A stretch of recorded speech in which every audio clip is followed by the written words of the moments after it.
It started like any other night, my phone glowing in the darkness, pulling me into an endless scroll. I was alone, lost in a sea of likes, comments, and videos that seemed to swallow time itself. But then, everything changed. A strange dizziness overtook me, as if the world had suddenly shifted under my feet.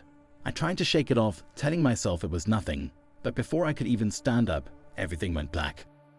When I opened my eyes, I wasn't in my living room anymore. I was floating above my body, staring down at myself, motionless, lifeless, still clutching that glowing phone like a lifeline. Panic gripped me. Was I dead? What was happening? Before I could make sense of it, a blinding light pierced through the darkness, so powerful and pure that it made everything else seem like a shadow. And then I saw him, Jesus. But he wasn't like the pictures in church or the paintings I'd seen growing up. He was more real, more radiant, and more overwhelming than anything I could have imagined. He extended his hand toward me, and his voice, calm yet commanding, echoed in the void, "Come." That's when the journey began, and what he showed me about the beast and the mark will shake you to your core. Stay with me, because this isn't just my story. It's a warning for all of us. It was a Friday night like any other. My family had already gone to bed. The house was quiet except for the soft hum of the fridge in the kitchen. I was curled up on the couch, the glow of my phone lighting up the dark room. Instagram, TikTok, YouTube. One video led to another, and hours slipped by without me even noticing. If you'd asked me then, I would have said I was just relaxing after a long week. But looking back now, I can see it for what it really was, a distraction, a way to avoid the emptiness I didn't want to face. I felt stuck. It was like my life had fallen into this predictable routine, where each day blurred into the next. I'd scroll through endless content, comparing my life to everyone else's highlight reel, and deep down, I felt like I was never enough. That night though, something felt different. A strange heaviness crept over me, starting in my chest and spreading like a fog. At first, I thought maybe I'd stared at the screen too long, or maybe I just needed water. But as I stood up, the room spun, and everything faded to black. The next thing I knew, I wasn't on the couch anymore. I was floating above it, looking down at myself like a stranger. There I was, lifeless, my phone still clutched tightly in my hand. My heart raced with panic and confusion. Was this really happening? I tried to scream, to call out for help, but no sound came. Instead, the room was swallowed by an all-consuming darkness. Little did I know, this was only the beginning. I floated there, suspended above my own body, gripped by a terror I can't fully put into words. Below me, I could see myself slumped on the couch, my phone still glowing in my hand. The eerie stillness of the scene made my heart pound. If I even had a heart at that moment, I wasn't sure anymore.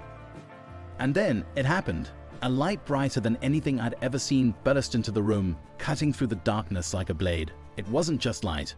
It was alive, warm yet overwhelming, pulling me toward it. That's when I saw him. Jesus. He didn't look like the paintings or the statues I'd seen growing up. He was so much more. His presence was both comforting and commanding, as though love and authority had merged into one. His eyes pierced right through me, seeing everything, every fear, every failure, every moment I thought no one else noticed. Without speaking, he reached out his hand, and his voice echoed through the void. "Come." The moment I touched his hand, the scene around me vanished. Suddenly, we were standing in a strange, vast space, empty yet filled with glowing screens floating in midair. Phones, tablets, computers, TVs, they were everywhere, alive with a dark, sinister energy. I looked closer, and what I saw chilled me to my core. Faces stared back from the screens, millions of them. Their eyes were blank, lifeless, as if they were trapped in some kind of spell. I turned to Jesus, desperate for answers. "This is the battlefield," he said, his voice carrying a weight that made the air feel heavier. "The enemy is using these devices to enslave hearts, minds, and souls." I wanted to argue, to tell him it was just technology, just harmless entertainment. But as I looked again, I saw chains extending from every screen. They wrapped around people's wrists, their necks, even their hearts. Each chain bore a word etched into it: anxiety, comparison, pride, lust, distraction. They don't even realize they're chained, I whispered, my voice trembling. "That is the enemy's greatest trick," Jesus said, his tone filled with sorrow, "to enslave them without their knowledge." As he spoke, the screens began to glow red, and flames flickered at their edges. A strange symbol appeared, first on the devices, then on people's foreheads and hands. The sight of it made my stomach turn. "What is that?" I asked, my voice shaking. Jesus looked at me with a seriousness that made my entire being tremble. "It is not yet the mark of the beast," he said, "but it is conditioning them to accept it. The enemy is preparing their hearts to worship him instead of me." I couldn't breathe. My mind raced as I thought of the countless hours I'd spent glued to my phone, feeling empty yet unable to stop. I thought of my friends, my family, and the endless cycle we were all caught in. As the weight of his words sank in, I realized this wasn't just about me. It was about all of us. And the enemy wasn't waiting for the future. He was already at work, and the battle had begun. As I stood beside Jesus, staring at the glowing screens and the chains they extended, a wave of sorrow washed over me. I could see it so clearly now, how the enemy had woven a web of deception so tight, so subtle, that most of us didn't even notice. Each glowing screen wasn't just a device. It was a trap, a tool the enemy used to bind people to their desires, fears, and insecurities. The chains weren't ordinary. They pulsed with a dark, sinister energy. Words glowed on their surfaces: comparison, lust, envy, distraction, pride. They wrapped around wrists and necks, but some went even deeper, piercing straight into people's hearts. I felt a lump in my throat as I realized that most didn't even try to fight them. Jesus looked at me, his face heavy with sadness. "This is how the enemy works," he said, his voice filled with both sorrow and urgency. "What begins as harmless becomes a habit, and then a prison. Technology was meant to be a tool, but now it has become a trap." I turned back to the screens, and suddenly they began to glow brighter, burning with an eerie red light.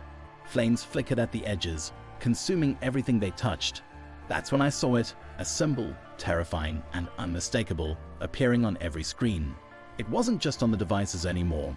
It began to appear on people, on their foreheads, their hands, searing itself into their skin.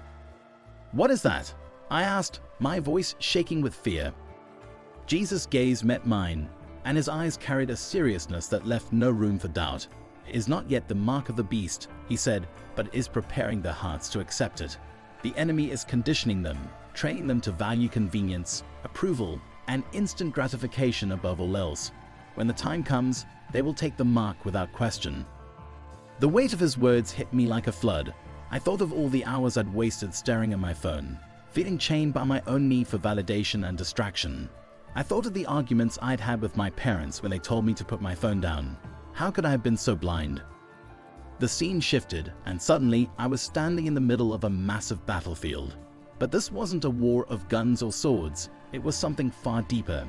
On one side were parents, grandparents, and older generations, their faces filled with anger and frustration as they yelled at the younger ones, accusing them of being lazy, selfish, and addicted. On the other side stood my generation and the ones after us, shouting back, blaming the older generations for the very traps we were caught in. Between us, in the shadows, the enemy laughed, feeding off the division he had created. "They are supposed to be united," Jesus said, his voice trembling with sorrow. "But the enemy has turned them against each other. Instead of fighting for their children, the older generations fight against them. And instead of seeking truth, the younger ones seek approval in all the wrong places." Tears welled up in my eyes as I looked at the chaos around me. "What can they do?" I asked. "They must wake up," Jesus said firmly. "They must pray, teach my word, and set an example by putting me above all else, even their own distractions. The time is short, and the battle is already here." In that moment, I realized this wasn't just about me or my family. This was about all of us, every generation, every heart, every soul. And the only way to win was to turn back to him. When I woke up, I was back in my living room, gasping for air. My heart was pounding, and tears streamed down my face. My phone was still in my hand, its screen glowing faintly in the dim light, but it didn't feel the same. It was cold, heavy, like a chain I needed to break. I dropped it onto the couch and fell to my knees, sobbing. The weight of everything I had seen, everything Jesus had revealed, crushed me. I cried out to God in a way I never had before, desperate, broken, but also determined. That night, I didn't sleep. Instead, I prayed. I prayed for my generation, for my family, for the older generations who were just as trapped as we were. I prayed for strength and wisdom, because deep down I knew this wasn't just about me. This was a message, a warning that needed to be shared. Jesus' words echoed in my mind. You are my messenger. Speak boldly and warn them. Time is short. I didn't feel ready. I didn't feel qualified, but I knew I couldn't stay silent. What I had seen was too important, too urgent to ignore. If you're hearing this, it's because Jesus wants you to hear it.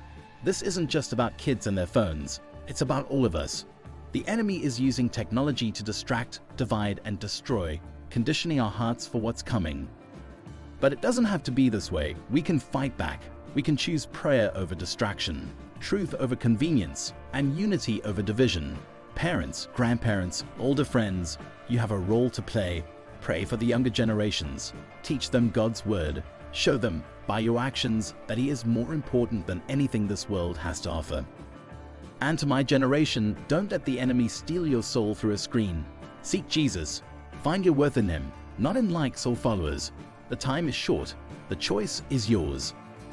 As I sit here now sharing this with you, I feel the weight of it all, but also a glimmer of hope. Jesus didn't show me this to scare me. He showed me so we could wake up and fight back. This isn't just my story, it's our story. Will you take up this call? Will you turn to Him before it's too late? The battle is already here, but with Jesus, the victory is already won. The choice is ours. Together, we can choose Him.